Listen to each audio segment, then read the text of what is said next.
Hello everybody, good morning and welcome to the United Stand. This is your latest Manchester United news as we discuss the latest Manchester United news with a twist. You know what, this morning I thought, shall we do another video like everybody else is about what's going to happen with the sale? Are they going to sell? Aren't they going to sell? The Glazers are unsure.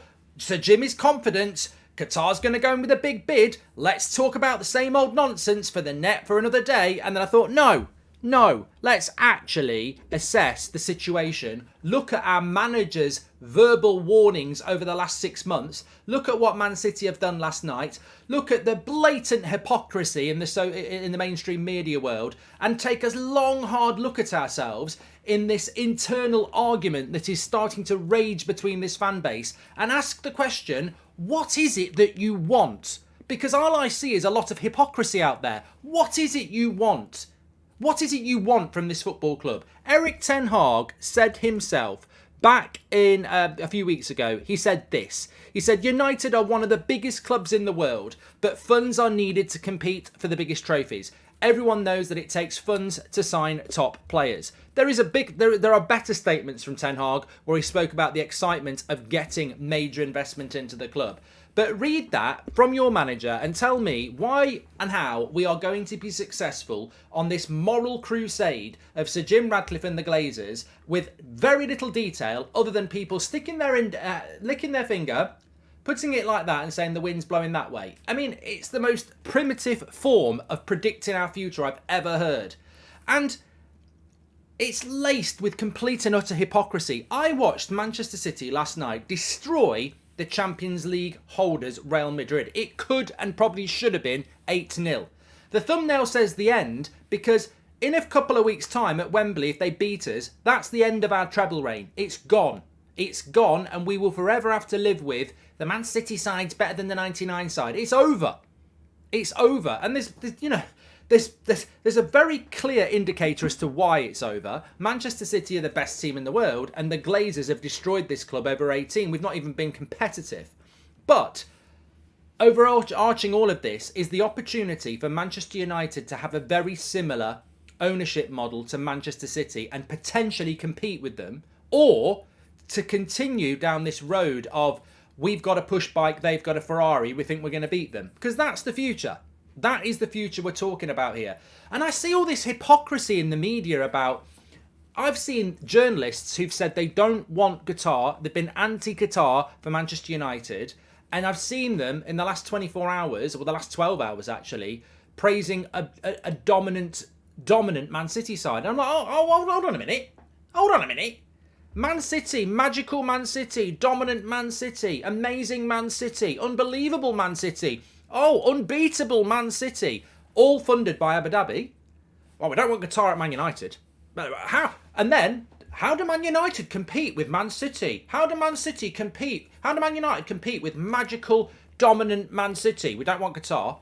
Abu Dhabi, Man City. How do we compete? How do you bloody think we compete? It's like moaning. It's like saying you don't want a boob job and then moaning about your neighbour who's got one. You know, like, it's a moral choice. But don't moan about the results of it, you know. And that's not sexist because men can have a boob job now. I've seen it. I've been down the gym. They get them as well. So they do. You know, some of them well-toned men, they go and have an operation for it. But you can't moan about it. You might say it's immoral. You might say it's not natural. It's not how God intended. But I don't think God has an opinion on football. Some might say it doesn't even exist. But you can't sit there going, magical Man City, unbelievable Man City. I'm so pleased for Jack Grealish. I'm so pleased for John Stone. I'm so pleased for Phil Foden, the English lads. Yeah, they play for the Manchester City, which are owned by Abu Dhabi. They spent £100 million on Jack Grealish when he wasn't worth it. They are the juggernaut of football. They are the team to beat. They are the best team in the world. How do you compete with them? I don't want Qatar. I don't want Qatar. I'm going to race you in on my push bike that's got a flat tyre, and you get in your Ferrari.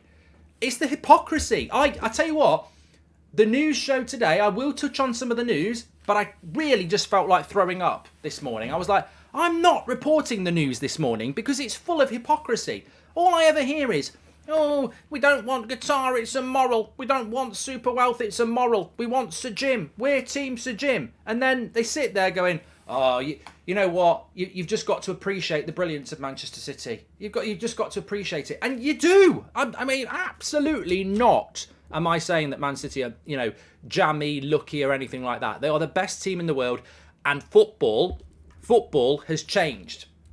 So I would say to those people that don't want Manchester United to have super wealth, what's your plan then? Are we just going to be,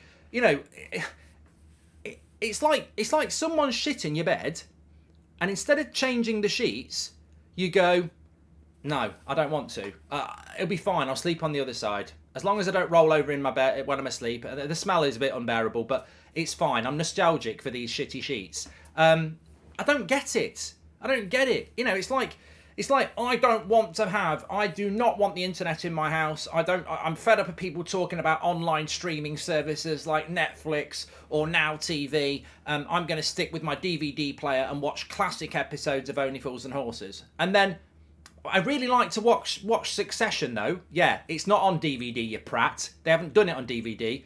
Oh, what am I supposed to do then? Well, you should have bought bloody internet, you nostalgic prat. Nostalgia FC, that's where we're heading. I mean, I've got to look. I'm on one this morning. I have to respect. It's in my contract. I have to respect. Let's put Manchester back into Manchester. Yeah, let's get the DVDs back out the loft and put them in the DVD player. That's what it sounds like to me. Nostalgia FC. We're Manchester United. I know. I can watch it. I've got the DVDs. I can watch it on YouTube. I can watch the 99. Brilliant. I lived it. I can watch it. But you know what? There is a world outside that's happening right now. Are we just going to hide away in our bedroom, stroking our cats? I don't know why there's a cat there. Could be a dog. Anyway, but my point is, obviously my opinion is just my opinion. There are other people with other opinion.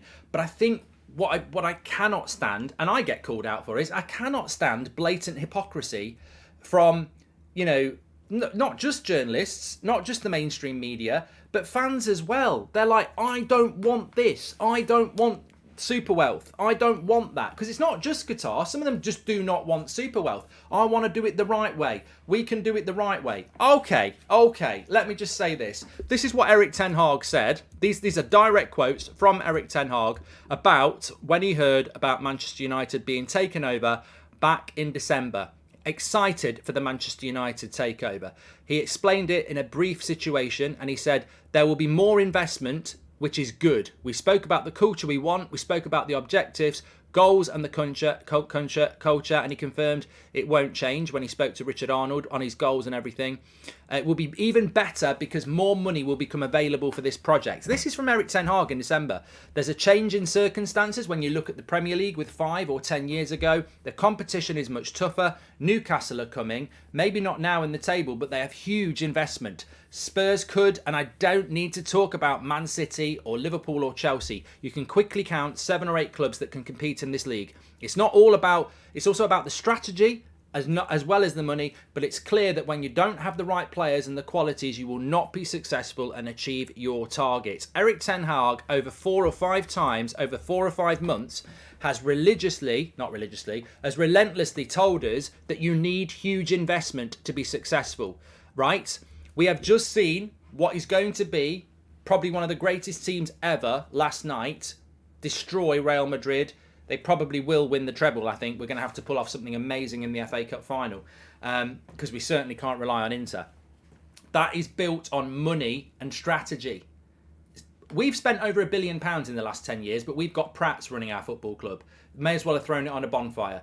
Man City have spent massive amounts of money, but their infrastructure, their stadia, their youth setup, their recruitment team, their management team is absolutely elite from top to bottom. Look at Chelsea. They've spent a lot of money in the last year, badly. Man City have spent money, but their infrastructure is elite. Their plan is elite. They are literally the blueprint for success. And yet, there are journalists, fans of Manchester United out there telling us we don't need to follow that blatantly obvious path. There's this lovely golden path to success and everybody knows what it is. They want to take us down through the brambles and the thorn bushes. No, it's fine. It'll be fine. It'll hurt a bit at first. Oh my God. It's got in my eye. we'll be fine, I can't see. You know, it's like, no, sorry, I don't believe your path is better than that. I really don't. I think that path is arguably immoral, and it's about wealth, and it's about pull the ladder jack and sod the rest. But your path is crap. There's actually dog poo on that track, and thorns and bushes, and there's probably a big bear that's going to maul us in there as well. Screw you, I'm not going down your path of fantasy. You know, but this is the path. It's harder and it's going to hurt, but it will be better. It's going the wrong way. I can see where it's going. It's going to bloody Mordor. I can see the volcano. That one's going to a lovely place with a gold path and people giving you drinks along it. Your path's nonsense, mate. But then you ask them why it's not nonsense, and they come out with fantasy like, well, no, they'll definitely get rid of the Glazers in a couple of years. That's definitely going to happen. Oh, you're on the board for Ineos, are you? Oh, well, are you not breaking the NDA? What's the other stuff? We're self-sufficient. We don't need the money that Man City and Newcastle have got. We're self-sufficient. Are we? We're self-sufficient? Sir Jim said he's not clearing the debt, so we've still got debt repayments every year. We need to build a stadium. We've never cleared more than £100 million in profit, net profit, for years. We're bloody self-sufficient. We're Ronnie Pickering. We're Ronnie Pickering FC. We're self-sufficient on barely making £100 net profit per year. But we're going to compete with Man City, who spend that on one player. Come on. This is the thing. I think it's a reality bite. I think people don't know what... I actually think some people just will not accept the harsh, very harsh reality that if you want your football club, not just Manchester United, if you want your football club to be successful in the future, you have to follow what Man City and Newcastle are doing. You have to. You have to. Even Real Madrid do it. They do it in a different way, but Real Madrid find loads of money every year. Like, we are a club that's been run into the ground for 18 years. The stadium is rotting. We're in huge debt. We are on our knees as a football club, and people think we're going to switch a switch, and it's like, glory, glory, Man United, and the money's pouring in. Whoa, whoa. Yeah, it's not going to happen. It's not. The Glazers aren't going to go, and everything's going to go back like it was 18 years ago. It ain't going to happen. In fact, like most things in life, when you have 18 years of pain, it's probably going to take, theoretically, 18 years to put it right. You can put it quicker. You can put it right quicker. Of course you can. But to put it right quicker, you've got to spend a hell of a lot of money, because a hell of a lot of money's been wasted at that football club. So I just despair that you've got the manager of Manchester United, who has consistently said we need huge investment to compete in this modern world of football, and yet there are certain fans and media outlets telling us that we don't need that. We don't need that. We're Manchester United. We don't need that. Who are, in my opinion, potentially condemning us to Nostalgia FC, where in 15, 20 years, Man City have broken our nostalgia records, and we go, yeah, we probably should have gone down that super wealth route, shouldn't we? I just don't see the plan. I don't see the plan, and I don't see why Sir Jim Radcliffe's hiding it. You know, that's the thing. Maybe Sir Jim Radcliffe gets hold of this club, removes the Glazers in 2 years, rebuilds Old Trafford, spends shitloads of money on infrastructure and the players, and we do compete with Man City. But my question is, why is he always hiding it? Why is he put it out there that he won't clear the debt? Why is he not put out? You know, why is he not made the? He's a businessman. Look at his history. He's a businessman. Like, this is not going to work. I'm sorry, it's just not going to work. We may sustainably fight for fourth every year. We may win the odd Carabao Cup and the FA Cup, but we're not competing with that last night. That was just, I don't think United have done that to a team on that stage of that level. As great as our history is, I don't think we've ever done that, unless I'm really missing something. I don't think we've smacked up a Real Madrid or a Barcelona in a Champions League semi-final or final to that extent. We haven't got that in our nostalgia DVDs. That is a statement. That was a statement to football last night. That wasn't just Man City against Real Madrid. That was a statement, a message to football. That will resonate through Arsenal, Chelsea, Barcelona, Juventus, and hopefully Manchester United. That wasn't Man City beating Real Madrid 4-0. That was Man City should have won 8-0. But that was Man City showing the rest of the world, this is football now. That's football. Funnily enough, we did the watch along on That's Football. Join us tonight for Newcastle against Brighton, which is a massive game in the top 4. But that's football. That's football now. And I think people are pretending that they can fight against it and be successful in a different way. But yeah, what amazes me about Man United fans and what amazes me about Man United journalists, and I'm going to come through to some of your super chats now, is that we as a fan base should know this already. We should know this already. Blackburn Rovers were the first money club. They took a league off us. You know, we should have won the league that year, but they had this major investment, spend, and they won the league. Chelsea have come through, and now it's Man City. It's not a surprise. We've just ignored it for too long. If City win the treble, the team will never be better than the 99 team, says Glenn. But you know what, Glenn? You're just arguing about who's got the better girlfriend or boyfriend. Like, in some people's view, Man City will be better, recency biased, or they might, you know, that argument never should have happened. You know, we've sat back on our arse for 10 years watching Man City become what they are under the Glazers. It pisses me off. We've spoke about it for years. If they do win the treble, they'll win the treble because they're the best team. And then the argument will always be who was the better. But the reality is United sat on their arse for 10 years and let Man City get strong under the Glazers. I'll never forgive the Glazers, Ed Woodward, anybody. And ultimately, I ain't got nothing good to say about you. You've destroyed this football club and you've allowed it to just let... You know, Man City have done great, but we've not even tried to fight them. We've very rarely been their competitor. It's clubs like Chelsea that have stopped Man City doing trebles in the past. Liverpool, not Man United. We've done next to nothing to stop Man City be the dominant force over the last 10 years. Nothing. And who's at fault for that? The same people who want to stay with Sir Jim. Honestly, don't care about who buys us as long as it rids the club completely of the Glazers, but I'm not blind to the fact we need massive investment, says Rob. Just wait until Chelsea's millions help Poch actually get success and all the mainstream media will start saying, told you he was better than Ten Hag, says Glenny Boy. One thing I'll never understand about the Glazers is if they wanted to retain ownership of the club indefinitely, why did they not overhaul the recruitment staff that cost more than $1 billion? Because they don't care. They don't understand football and they don't care about it. Zero connection.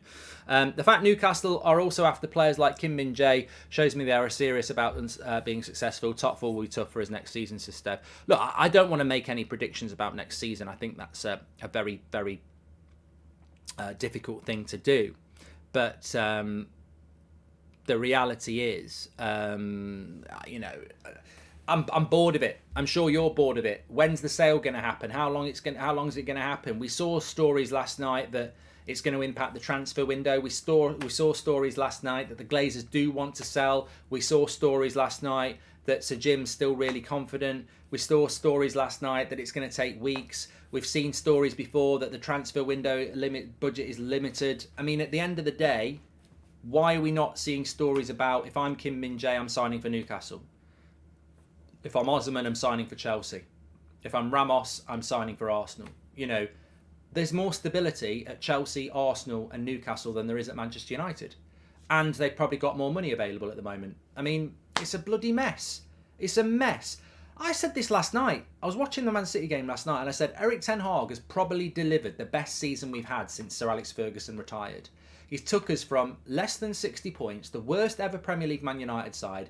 He's took us to top 4 potentially, 2 cup finals, and it's going to be overshadowed by a treble. It's just typical, isn't it? We actually have a progressive season and it's going to get overshadowed potentially by Man City winning the treble, the Glazers messing up a sale and another crap transfer window. It's just... You know, if you're Ten Hag, you're probably sat there going, what the bloody hell, you know. Difference between us and City is frightening. The last few minutes of the games they put on Alvarez and scores. We put on Weghorst and go down a player, says Gavin. He's going to have to work a miracle in that FA Cup final. I mean, I'm not even thinking about the FA Cup final because we've got to get top 4 first, but he's going to have to work a miracle in that FA Cup final. Yeah, I think we're capable of defending well, but God knows what we're going to do in the attack. Andy Weatherall, thank you for gifting the membership. And Sir Jim is a false prophet who pulls at the heartstrings of the fans and did a deal with the devil to serve his own interest and not United's, and people don't see it, says David Fisher. You know what frustrates me? I've said this before as well. You know, it's the propaganda in the fan base. I mean, it's hilarious, absolutely hilarious that, you know, there are there are people out there. Just name these people, by the way, because like there's all sorts of stuff. I keep getting messages about, people are saying you're being paid by Qatar. Such and such is saying that he's being paid by Sir Jim. I would just if you've got the evidence of it, put it out there. Like, instead of dividing the fan base, because ultimately, people can have their opinion, respect their opinion, but stop trying to sway opinion by some propaganda machine. I mean, we've not been paid by Qatar, and we've not been paid by Sir Jim or the Elliott Group. We've not been paid by anybody. We're just football fans talking about the club we care about. But the problem people have with it is they don't like, what we're saying. We want a full sale. We want the Glazers out, and if we want to compete with City, we do need a similar ownership model to City. Now, that doesn't mean Middle East. It could have meant Elon Musk. It could have meant Amazon. It could have meant Apple. I never cared where the money came from, as long as there were options. Now, there's only one option, and it's Thani. So that's the one we have to go for. If you're hungry, and you want a slice of pizza, and they've only got a cheese and baked bean melt at Greg's, I'm going to eat that because I'm hungry and I don't mind it, and it serves a purpose for what I need. I'm not going to go hungry. I'm not going to not eat it and stay with the Glazers. So look, Thani represents the only thing that ticks the boxes of what I want. I want the Glazers out. I want a full sale. I want the debt gone, and I want super wealth. It's the only option. If Apple was there, I might go, I prefer Apple. I'd have to look at what they were offering, but there's only one option. My answer to that is, if you have a problem with that, great. Welcome to the world of having an opinion. But at least I've described why I want that, because it's the only one that fits the ticks I want. If I want to buy a red Porsche, and I go to the shop and they go, well, we've got a Vauxhall Astra, which I think is what keeping the Glazers is, but we do have everything you want in that Porsche. It's got the right engine, the right add-ons. The problem is it's not red, it's black. Well, I'll have the Vauxhall Astra then. I'm having the black Porsche. It ticks virtually every box I want. The reality is it's not quite the model that I want. But the reality is, at least I'm describing what I want. And I'm saying that's what I want. When I see people say they want Sir Jim, other than they don't like the human rights issues in Qatar, or they just don't want loads of money, they don't want the same model as Manchester City, I respect that. I don't agree with it, but I respect it. But then I have to come back with, how are we ever going to be successful then? You want Sir Jim and the Glazers, and they're treating you like mushrooms. They're giving so little away. And then you get people going, well, this will happen, this will happen, this will happen. I mean, I'm sorry, I'm not going to believe you on guesswork. And I'm not going to believe you that you've been told anything either, because I guarantee there is no way Ineos or the Glazers, under NDAs in one of the biggest deals in football history, have got in contact with such and such on Twitter. No, I don't agree with it. I don't. I think you're guessing. I think you have a motive, and we've all got a motive, and I think we all have an agenda in us. That's the way it is. But I'm sorry. I look at what Man City are doing. I look at what Newcastle are doing. I look at what Real Madrid are going to do in this summer, and I think the only way for us to compete is this opportunity, and this opportunity has to be a full sale and the Glazers out. That's the only way we're going to be. That's the only way we're going to have any chance of being successful, and it will still take time.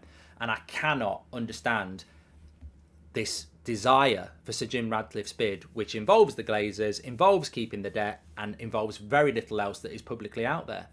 But of course, it's all about opinion. But don't let these people break you down, and don't let these hypocrites in the media bother you. I mean, how they can be waxing lyrical about Man City and then moaning about Man United being owned by Qatar. I mean, is that not just the biggest hypocrisy you've ever seen? That FA Cup final is going to be a hard watch, says Abdul. I mean, look, we're either good enough or we're not. It's as simple as that. We did it in '77. We did it. Liverpool were going to win a treble. They win the Champions League, or the European Cup. They won the European Cup. They won the league, and we beat them in the FA Cup final. 22 years later, we won the treble. 24 years later, Man City have got a chance. Every 20 or so years, the treble opportunity comes round. We stopped Liverpool in 77. We won it ourselves in 99. It's Man City's turn in 23. We've got, it's not Chelsea playing them in the FA Cup final. That's the only saving grace. We are playing them. It's our record. At the end of the day, if they beat us and they win the treble, we can have no complaints. It'll be horrible, but we can have no complaints. We have an opportunity. And my fear is, if it was me playing or you playing, I know you'd give absolutely everything. You'd die on that pitch to stop Man City winning that game in a footballing sense. But what I mean is you'd give everything. Focus, concentration, the best performance you've ever given. Unfortunately, we've seen this team go to our biggest rivals Anfield and get beat 7-0. So that's where the nerves come in, because you just do not trust that team. It's capable, but you don't trust it to just not completely capitulate. If City win the treble, hopefully we will announce Qatar buying us and that will overshadow them all. The talk will be focused on us, says Darren. What City did last night really hurt, says Nick P. The only time historically I felt we even came close to that was around 2008, Ronaldo Tevez era. Even that's a push. We need some serious changes, says Nick P. Well, look, if you want to go down the nostalgia channel, and I mean, look, I lived it all. And it is great, but to me, look, it's like Game of Thrones. I loved Game of Thrones for about 4 seasons, and then the last 2 were terrible.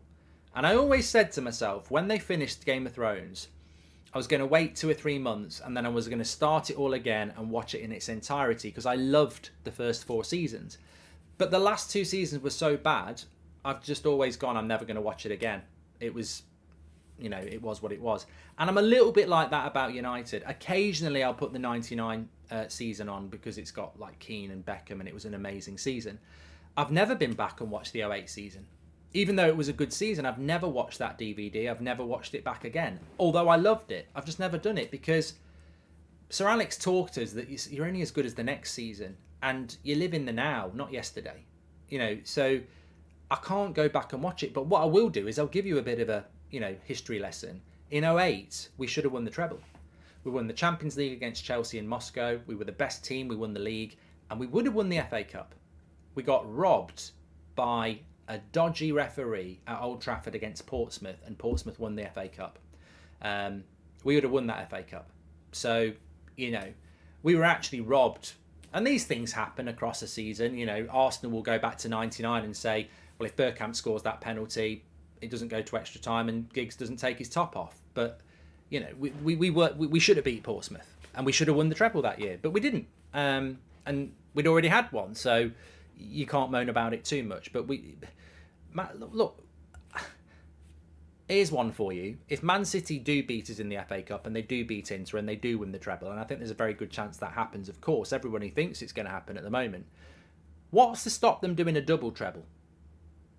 I saw today, I think a lot of people are pinning their hopes on these charges, by the way, which I don't know why people are pinning their hopes on these charges. Whether they've got 1 charge, 1,000 charges, 100 charges, you're dealing with football organisations here who sometimes make decisions that are better for them. Is it in the interests of the Premier League to, in 3 or 4 years' time, go, yeah, that great Man City side that won a treble and won this and won that? Yeah, they actually were guilty of these offences, so yeah, what are we going to do about it? I just have a feeling that those charges will go away. I've got no information, but I wouldn't rest your hopes on that. I think those charges will go away. So, and also, people have said it will be years before that gets dealt with. What's to stop Man City winning a treble this year, a quadruple next year? I mean, you can't. What I'm trying to say is, you can't rely on Gareth Southgate to win the World Cup, and the FA appointed him.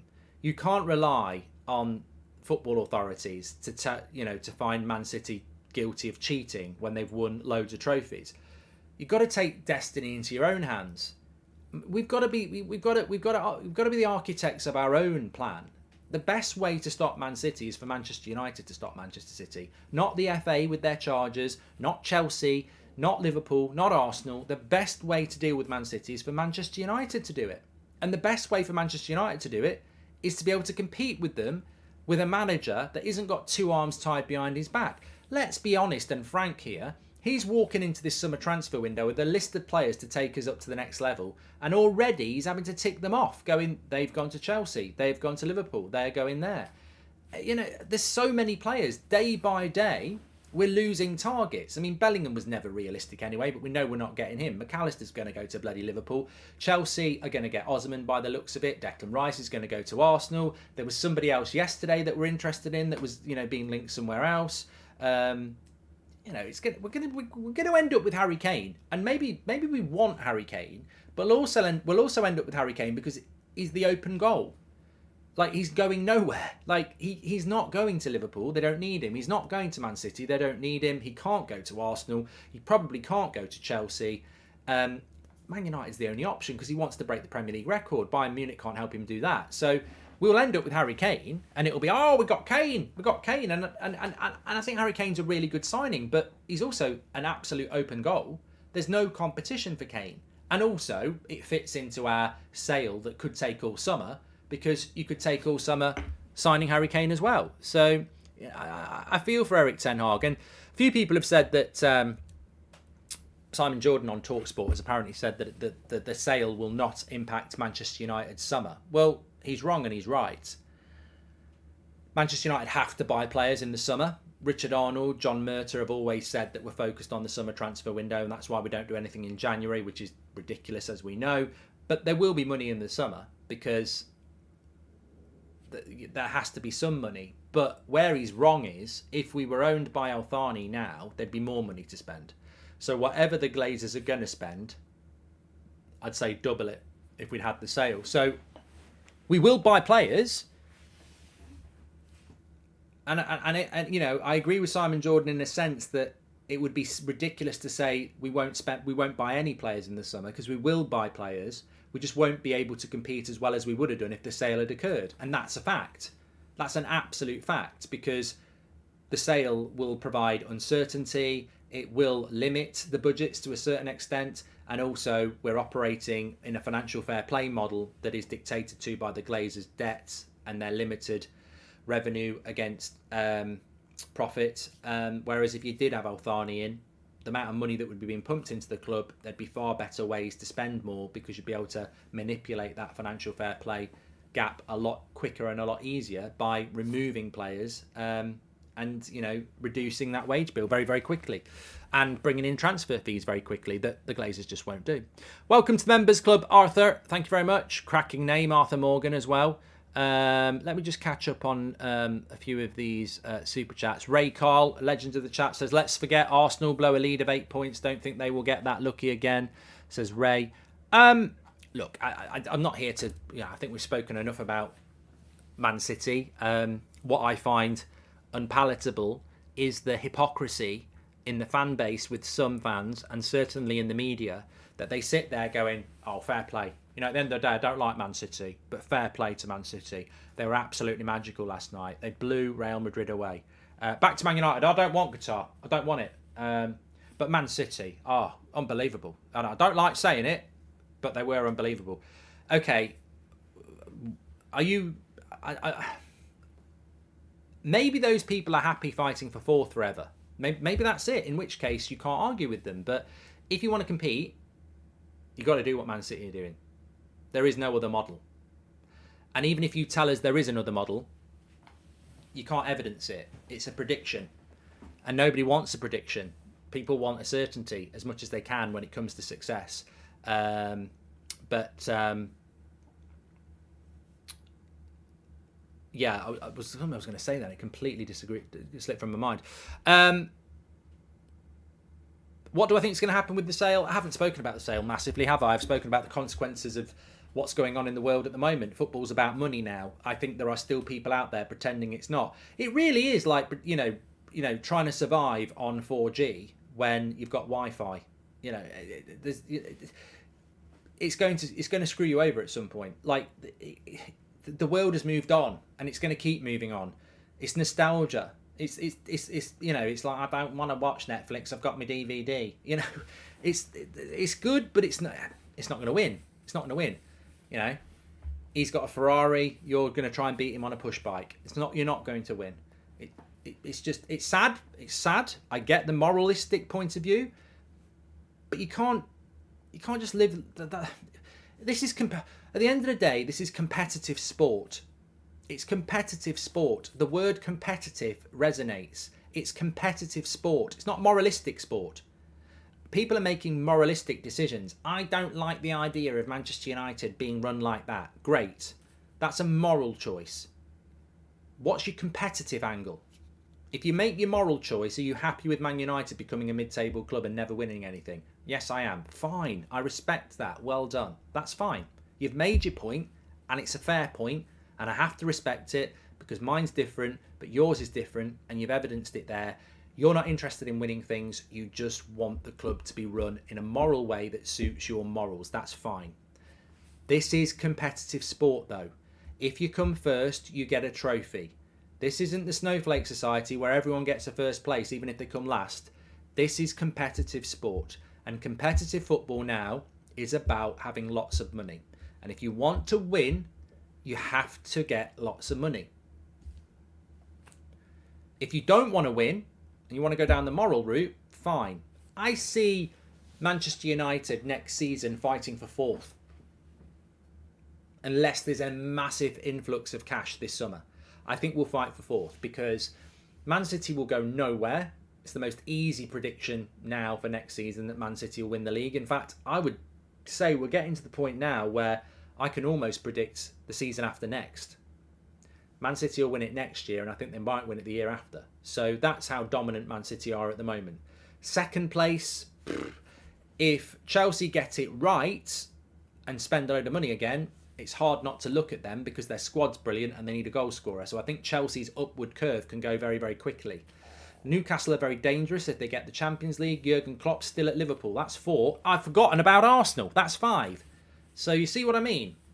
If we have a dodgy transfer window, I think we are, we're not going to win the league, but we're somewhere between 2nd and 6th next year, and you just don't know where. The people wanting to gym, you've got to be powerful. The reason Man City are up there, and the reason I'm putting Chelsea up there, even though they're a mid-table club, is because of the power they've got. Notice the three clubs I mentioned first: Man City, Chelsea, and Newcastle. What's the connection? They're all super wealthy. I mentioned Chelsea before I mentioned Liverpool and Arsenal. I forgot about Arsenal, which is ridiculous. They've just come second. The people wanting to gym and wanting to stay mediocre are the same ones who want Premier League proven because it means guaranteed success. For guaranteed success, you need to invest in the best, and that's expensive, says DK. And breaking news, Varane picked up a face injury after kissing exercise with Casemiro, says Durag. Don't know what you're talking about. Really don't.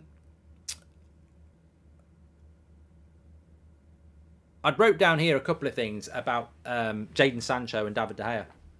I don't know how well they'll be received, but it does sort of make me laugh that there are still conversations ongoing about we need to get rid of De Gea, we need to get rid of Sancho, and I'm like, is that really the thing that bothers you the most about football at the moment in Manchester United? We need a ball-playing goalkeeper, and we need to get rid of Sancho. Do we? Okay. What's that going to do then? Well, we'll be a better team. Okay. Is that going to make us challenge with City? No. Yeah, I think there's bigger problems, isn't there? At the end of the day, if you want your ball-playing goalkeeper and you want to get rid of Sancho, what do you need? What do you mean? Well, why aren't we getting rid of De Gea? Because we can't afford to buy a goalkeeper yet. Why aren't we getting rid of Sancho? Because we can't afford to let a £75 million player go 2 years. We can't be that ruthless yet. What do you think makes you get your goalkeeper and be that ruthless that you'd get rid of a player that cost £75 million 2 years ago? The sort of ownership that Man City have got. Yeah, okay. I'm just saying, people talk about these things that need to happen, but they would never happen in this current regime. I want De Gea to stay and I want Sancho to stay. Doesn't mean I'm right, but what I'm saying is, if you don't want De Gea to stay and you don't want Sancho to stay, I'm still right, because it will never happen under this regime. That sort of ruthlessness will never happen because you've got to have the ruthless money to do it. It all comes down to money. Why weren't they sell Sancho this summer? It's nothing to do with about giving him another chance. It's to do with the fact that he's on 300 grand a week and he costs 75 million. That's why they won't get rid of him. You can't get rid of him. They're financially screwed. They cannot get rid of him. Now, I wouldn't get rid of him for football reasons, but even if you wanted to, you cannot get rid of Sancho for financial reasons. Why are we beholden to financial reasons? Because of who owns us. If you were owned by Abu Dhabi, they could get rid of Sancho. They'd just go, look, it was a mistake. How many right backs did Pep get? Like, you just go, it was a mistake. There's no point in keeping a mistake. Let's move it on. We'll take the hit. Same with De Gea. I'd keep De Gea because I like De Gea. But if we had the Man City model and Ten Hag said, I like David, he's a brilliant goalkeeper, but I think there's somebody slightly better. Fine, we'll get rid of him. We'll pay him off. He's out of contract anyway. We'll go and spend 60 million on Costa. That can't happen under this model. But it would happen at Man City. And then you go, I'm starting to see why Man City are so good. Because it's still 11 against 11, but Pep's been able, Pep's had those Sancho situations. He's had those De Gea situations. And he's been able to make those ruthless decisions. And the more ruthless decisions you make like that, the better players you get in. And ultimately, your 11 is 11 against somebody else, but it's the complete 11. I mean, that squad that Pep's built is complete. We'd love Jesus at Manchester United. We'd love Zinchenko at Manchester United. And we'd love Sterling, to be honest. All three of those players, apart from the fact they played for City, I wouldn't want them anywhere near the club. But you know what I mean? Quality-wise, he binned them off in the summer. He willingly got rid of them because he saw something better. That's how you be successful. That's how pardon the pun, but it's the blueprint. And some of you aren't wrong. Some of you constantly go on about we need to do this, we need to do that. But it will never, ever happen under a GLAZER regime because it can't happen. They don't have the finance. They don't have the finances to be that ruthless. They have to just keep hold of it. Anyway, look. Incredible on something completely different. Incredible. I don't know whether you're in the chat. You should have done a bloody super chat by now. I'll reveal it on the preview tonight at 7 o'clock. Oh, unbelievable what has happened to one of our viewers. It's good news. We'll reveal that at 7 o'clock tonight. I can't speak. But we'll probably have a 2 o'clock video coming up. But look, apologies. It's always a news show. But this morning, I just felt like the big news was actually a bit of actual community fan conversation. Because I just woke up this morning and chose the truth. Like, I just thought, I'm not reporting on news from hypocrites who are telling us how great Man City are, but then telling us the warnings of being bought by Qatar. I'm like,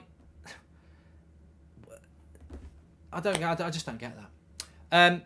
Thanks everyone for watching. Make sure you smash a like and subscribe to the channel. I'll speak to you all a little bit later. Have a great day. Don't have a good day. Twitch will happen. Yes, Twitch will happen. But I'll be live at 2. I feel like I'm talking off air now. We're carrying on the conversation. Yeah, Twitch will happen. Probably just going to go and have a coffee first and do a bit of paperwork. See you in a bit.